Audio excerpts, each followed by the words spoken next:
All right, back with another tier list. This is a week 7 tier list now. Already week 7. Crazy how fast the season goes by, but a lot to talk about here. Let's start off with the Tennessee Titans. You know how these tier lists work at this point. Let's just get into it. The Titans, who I think look better with Mason Rudolph. In fact, I had them in the bad tier. I think I'm going to put them in scrappy. I still like this defense. It's a game where if you didn't watch the Bills-Titans game, you might look at that and say, wow, that was, domination as we expected from the Bills. It was actually a lot closer for a large part of it. Towards the, end of the second half is really when the Bills kind of went off. This Bills defense, Bills offense is still very good. And Ken Coleman's very good. We'll talk about that when we get to the Bills. But, I still think there's pieces I like with the Titans. I'm willing to put them in scrappy for now. So we'll see if they disappoint me. The Dolphins, we'll see how it goes with Tua coming back, which might happen next week. But as of right now, still haven't seen it happen. So I'm still putting them in the bad tier because they're playing horrible football. They struggle with the quarterback position without Tua. I think that's been a mistake to not address the backup quarterback position by Miami, because you have a quarterback with injury history, and I guess they tried with Mike White, but that wasn't a move I loved at the time, because he only really had a couple good games. Are you really relying on him to be a good backup significantly? Tyreek Hill and Jalen Waddle combined for 2 catches for 19 yards. I don't care who your quarterback is. Throw screen passes. You got to get them more than 2 catches in a game. I think it took them to the third quarter until they had their first catch. Until a receiver had the first catch. Not even just them. Just crazy stuff there. The Jets here. Wow. They were in Super Bowl contenders when I started this list. They were. I put them all the way up here. I was buying in. There is still so much talent on this roster. They're obviously not going to be in the Super Bowl contenders tier anymore. Last week, I still put them in solid. I don't even think I can do that. I think scrappy has to be where they're at this point.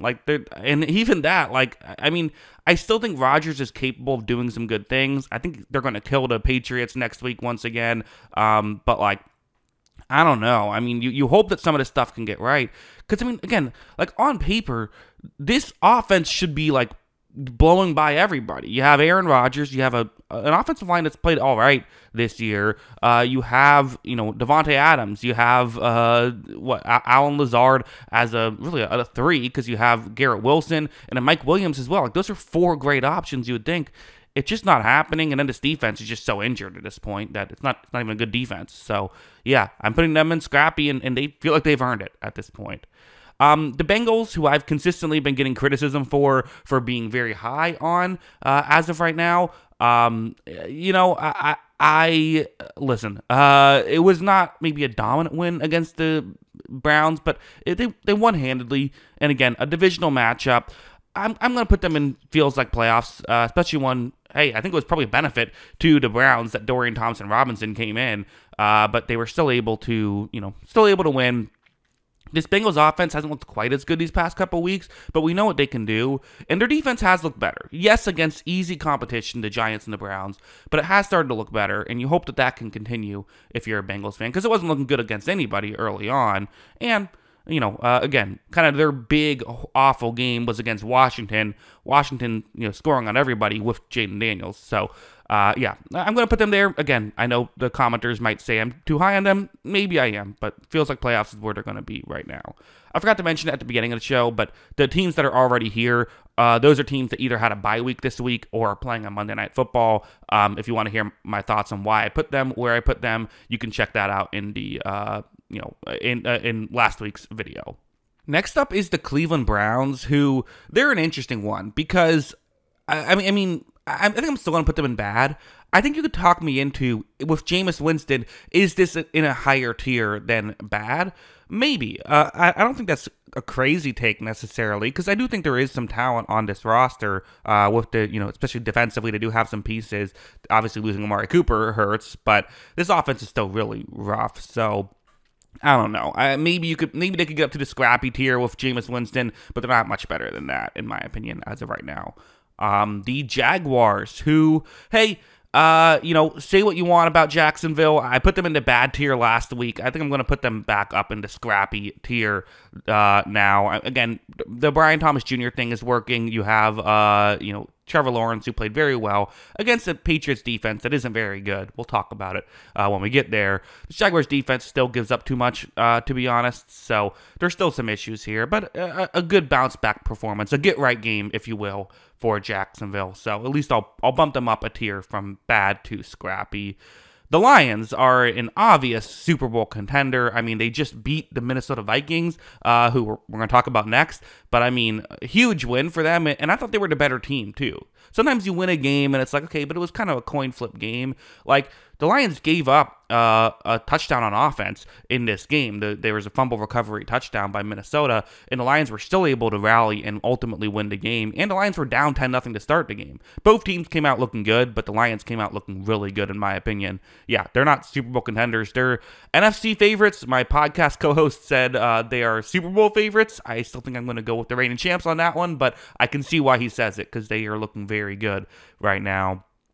Let's talk about the team that they beat, the Minnesota Vikings, who, again, a disappointing loss. I think that you are kind of seeing a bit of the issue with someone like a Sam Darnold, who is capable of making some plays, but, like, I'm just going to be honest, on that 3rd and down and 4, towards the end, they needed him to make a play there. They just did. They needed him to at least throw a catchable ball to allow a receiver to have a chance, and he didn't do that. And that's an issue.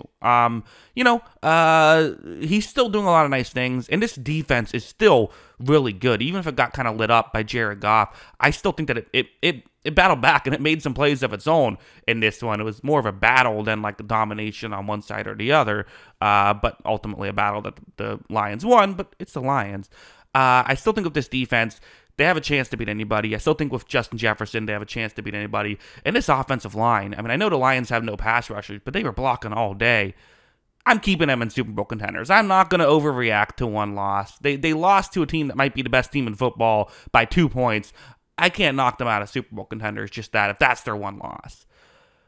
Now we got to go to a more disappointing team right now, the San Francisco 49ers, who, I mean, what's going on with them, right? Well, I mean, there are things that kind of make sense, and if you think about it, their receiving core is so banged up, and they might have lost Ayuk for the season, so Samuel is in and out of the lineup seemingly every week. You don't have Brandon Ayuk. Juwan Jennings was injured in this game, so it's like, okay, if it's number one receiver Ricky Pearsall, like, that's going to hurt this roster. It just is. I think the strength of this team was their receiving core, which is saying something because they had a lot of strengths. You take that away, it's not surprising that it's going to affect Brock Purdy. That being said, Brock Purdy played awful against Kansas City. That was one of the worst games he's played, probably the second worst game he's played behind the Ravens primetime game last year. Not a good performance by him. He has to play better. I think he will, but like, can I even put them in feels like playoffs at this point? I still like this defense. I still like Purdy enough. I still like Kyle Shanahan enough. Maybe this is a hot take. I'm putting them in solid for right now. That's where I had them. I mean, if they're 3-4 and you're getting crushed like this, and you have injuries, again, fully healthy, it's a different story, but they're not fully healthy. Next up is the Atlanta Falcons, who I kind of started to buy in a little bit last week. I put them all the way up in the dark horse tier. Part of it was because I was excited about putting the Tampa Bay Buccaneers in there, and then I kind of realized I guess I have to put the Falcons in there as well. But still, I felt like that was a fine placement for them. Their offense had started to get going here. The issue is this Falcons defense has still kind of been a bit of a struggle, and the Falcons offense, it needs to hit on its first read, because Cousins isn't going to be someone who extends plays, so they need to have the concept work as designed, and if it does, they can have great games. It worked as designed, and the first reads were constantly open against Tampa Bay and against Carolina, and it looks awesome, and it's going to still have some of those moments, but I think it's also going to have some of these moments where it maybe doesn't look that way. So yeah, I mean, I don't know how much to overreact here, I guess. I'm still going to give them feels like playoffs, because I think they'll be able to run this offense enough to get enough points. And I think, we'll talk about with the Seahawks. Seahawks are not a bad team. So it was a disappointing loss for the Falcons, and then they kept turning the ball over once things kind of got out of hand late, which made it look worse, which, hey, at least I'll give them credit for still trying, still throwing the ball down the field. But yeah, I mean, a disappointing loss for the Atlanta Falcons, but not one I don't think they're dead just yet. Let's go to the Houston Texans, who it's a weird game. What do I do with the Houston Texans after this game, I suppose? Because they're a team that, I mean, I had them in dark horse. They lose a very close one to the Packers, and it's without Nico Collins. This team looks worse. I mean, again, kind of obvious, right? But we went through all this with the Eagles, and when they lost AJ Brown, they look way worse. Now they look way better. You lose a star receiver, and Nico Collins, make no mistake, is the star of this offense, other than CJ Stroud. He's the guy. He's the second best player on that offense behind Stroud. Probably the best player, but quarterbacks are more valuable. He's really good. Losing him hurts. The Packers were able to man up, and they were able to blitz constantly. Texans don't have a great offensive line. I think they're okay. I think I'm going to still put them in the dark horse category. Yeah, it's a disappointing loss, but there's no reason to overreact.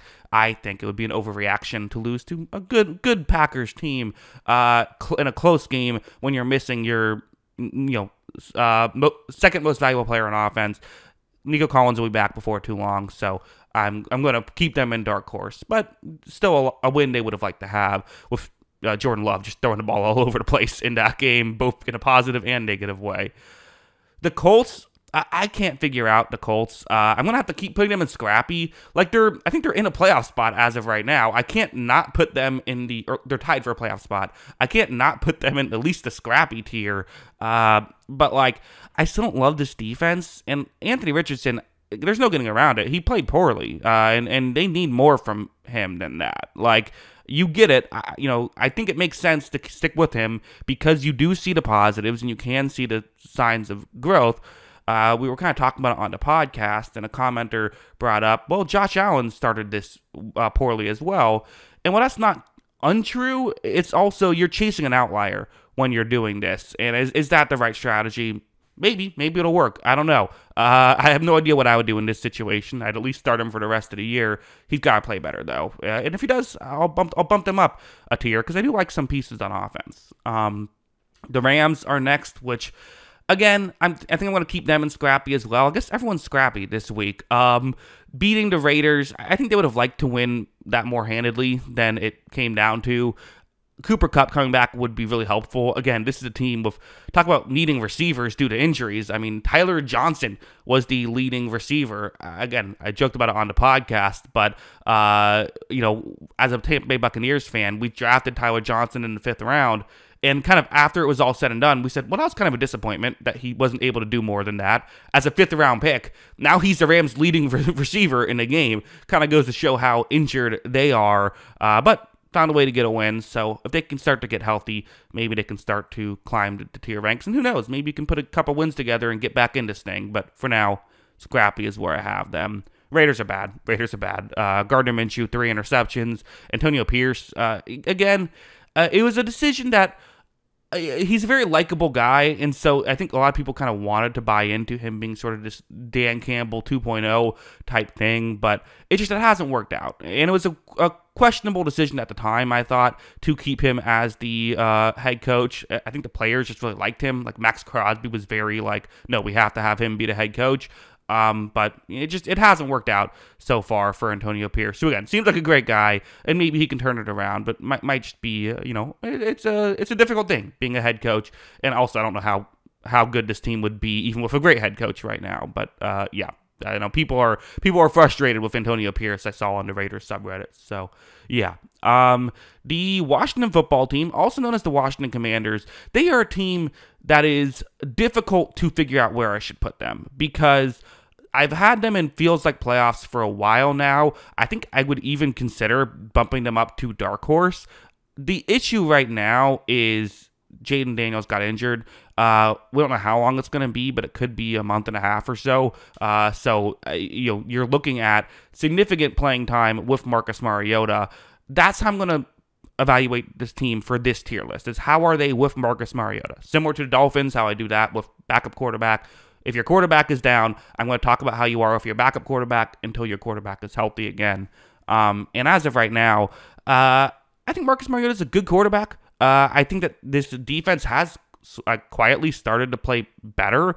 Can they make the playoffs with Mariota? I'll give him a week. I'll keep him in this tier for now. We'll see if it dips. I'm gonna stay stay with feels like playoffs. As valuable as Daniels is, he is not the only piece of this offense that's been playing well this year. There's other things that are good about this offense. Can they stay afloat until Daniels gets back? It's certainly possible. The Kansas City Chiefs, I mean, I thought they played really well. And, like, the storyline here, obviously they're Super Bowl contenders. The storyline here for the Chiefs is, Mahomes' bad day because of his box score, which was horrible. But both interceptions were completely fluky by him, and he made some real plays in this one. I still think if you're a Chiefs fan, you don't want to have to see him do that week after week. But, like, this defense is suffocating. Mahomes can make enough plays to get them a victory. Like, that's great to see if you're a Chiefs fan. So, like, yeah, I mean, how could they not be Super Bowl contenders?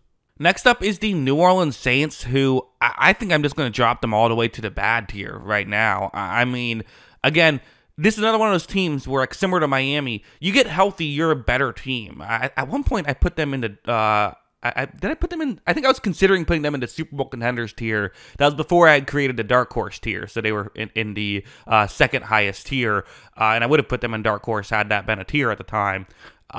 Crazy their fall from grace, but, like, okay, part of it was we probably got too excited after them beating two not very good football teams, but part of it too was, like, they were playing really good football and not have gotten just so injured. Like, it is what it is. It's tough to see. This run defense has to get it together, though. That's inexcusable. Not great passing attack due to the injuries. Okay, fine. Got to be able to stop the run better than what they're doing right now. The Giants, who, man, I've always kind of been a Giants doubter, not intentionally, not like I dislike the Giants. It's just more so like I just tend to scratch my head at a lot of the decisions that they make. They finally kind of started to get something going. I thought, like, Daniel Jones had a good game. It's like, okay, here we go. Like, the Giants are showing something. They've looked horrible ever since I gave them some credit. Never give the Giants credit is clearly the lesson here. They're a bad football team. They just are. This was not a good offensive day, losing 28-3 to an Eagles team that wasn't even playing great heading into this game. It's a disaster. Defense looked, was the better unit in this one, but still gave up 28 points, including a long A.J. Brown touchdown. Hey, double team A.J. Brown on a key play. I don't care what the situation is. You got to have two guys on him. Good stuff by the Eagles, who we can talk about. Hey, the Eagles look back to blowing out the Giants, which, I mean, we can say, oh, it's just the Giants. Well, last year when they needed to beat the Giants to try and get seeding, they got crushed by the Giants late in the season. I believe that was the last game of the regular season when they put their starters in trying to win. Not a good situation there, but good bounce back here for the Eagles. You see A.J. Brown, having a big day. Honestly, they didn't even really throw the ball much other than to A.J. Brown, and then Saquon Barkley had his big day. Is it a revenge game? Is it not? I guess it is. Really good stuff by Saquon Barkley to have that dominant performance. And the Eagles defense, again, say what you want about the Giants, holding a team to 3 points isn't easy. So I had the Eagles in solid for a while. I'll bump them up to feels like playoffs. Yeah, they feel like a playoff team again. A.J. Brown means a lot. Without A.J. Brown, they're solid. With him, they feel like a playoff team. The Steelers feel like a playoff team. Am I going to do it? Is this a crazy hot take to say dark horse right now? I mean, sure, why not? Let's have some fun. I feel like the Monday tier list, I can give my hot takes and just sort of see how they go. Why not, though? Because this defense is playing incredible football right now, and Russell Wilson played, I thought, really good. Struggled a little bit early on, but then was making some really good plays down the stretch. And if they can get, like, tier 2 quarterback play with Russell Wilson, you have this good... George Pickens, really good receiver, some other guys who can make plays, and an amazing defense. I don't know. Maybe they can get hot at the right time. We'll see. Probably being a bit too, jumping the gun a little bit on this team. But we'll see. Why not? Let's have some fun. The Broncos, I still think are solid. I think they have a good chance of making the playoffs. They are tied for a playoff spot as well with the Colts here. But I love this defense. Bo Nix did not have a great game. Obviously, that one pass that went viral where he threw it in between two open receivers. Not great there, and he missed some other throws too. Got to clean that up. But if he does, again, this team can certainly make the playoffs at the very least, and if you get in, anything can happen. The Packers, who beat the Houston Texans, who I put in the dark horse tier. Again, I know some people will say, well, that means that they should be in the dark horse tier as well, correct? Well, it wasn't. Sure, yeah, let's put them there. Why not? Again, because at first I wasn't going to, because there is this Jordan Love volatility, and in this game was the perfect Jordan Love game where he tries to make every throw. Some of them almost go horribly wrong. Some of them go really well. It's Jordan Love. It's what he does. That being said, I do think that there is some really good stuff here, really good takeaways from this Packers team. For one thing, I thought Jordan Love still played well. Even with his volatility, this was a good Jordan Love game. You also have this defense playing great. I mean, really, again, I know the Texans without Nico Collins, but they shut the Texans down offensively. I mean, that was a great defensive game by the Packers. And with all these different weapons that they can choose from, Matt LaFleur coaching at a high level, sure, this Packers team maybe better than we even thought they would be going into the season, which is kind of crazy to think about. 4 teams left. The Carolina Panthers are very bad at football. I mean, this is not good. I've never seen a team that loses 40-7, and after the game, we're all, with a backup quarterback playing them, and after the game, we're all like, well, we'll see what the backup quarterback can do next week because it's just the Panthers, right? I mean, kind of crazy what's been going on with the Carolina Panthers. Andy Dalton did not have a very good game, which is unfortunate for the Panthers, to the point where now the head coach of the Panthers had to specify that he wasn't looking to move off of Andy Dalton. So it's always never a good sign when you go with the backup quarterback to let him start, and then people are wondering if that's the correct decision. A lot of turmoil going on in Carolina. Not a great roster. It's a rebuilding year. We kind of know what it is. Hey, have a good chance at the first overall pick. The Bills next up on the list, who, like I said at the beginning of this video when I talked about Tennessee, the game ended up being a little closer than we thought it would be. Tennessee had the lead at the half, but towards the end, this Bills offense really got rolling. Keon Coleman, really good day, and Amari Cooper able to make some plays. And if they can get a complete receiving core, this does feel like a different team. I've been putting them in dark horse for a bit now. Dark horse feels correct, and the defense playing very well. I know it's just Tennessee, but good defensive game as well. The Seahawks, who a big win for the Seahawks, and they win big as well against Atlanta. They feel like a playoff team to me as of right now. Again, really good, I think offensive showing, and the offense has played great. Geno Smith has played great. Again, my podcast co-host Kyle is saying he's like a top 5 quarterback now. I don't know if that's quite the case, but he's playing very, very well to start the year. And when you have some good weapons, that makes it work better. And a big bounce back game defensively, covering that first read consistently against Atlanta gave Cousins trouble all game. So good stuff, and they rushed the passer pretty well, I thought, in that game as well. So good stuff by Seattle. The New England Patriots, I mean, it was more fun with Drake May. They're a bad team. It was more fun with Drake May, though. So, that's good. That's good to see. I thought May played well in this one. Kind of had a slow middle, but some really good stuff early on and some good stuff late to kind of bring the Patriots back into it, but ultimately not enough to get the win. This defense is very bad, and the offense isn't great. So, not a great combination there by New England. They play the Jets next week. So, yeah, that is the tier list. Only a couple teams in the solid tier list at this point, only the 49ers and the Broncos. So, it's interesting right now. I'm trying to think if there was anyone I would bump up in that tier list, or down. But no, that feels right. Those feel like the only 2 teams I would put in that tier. So only four Super Bowl contenders as of right now. We'll see if that changes. But yeah, some fun stuff here so far. Those are my thoughts on all this. What do you think? Let me know in the comments below. Always love hearing from you. And of course, as always, thanks for watching.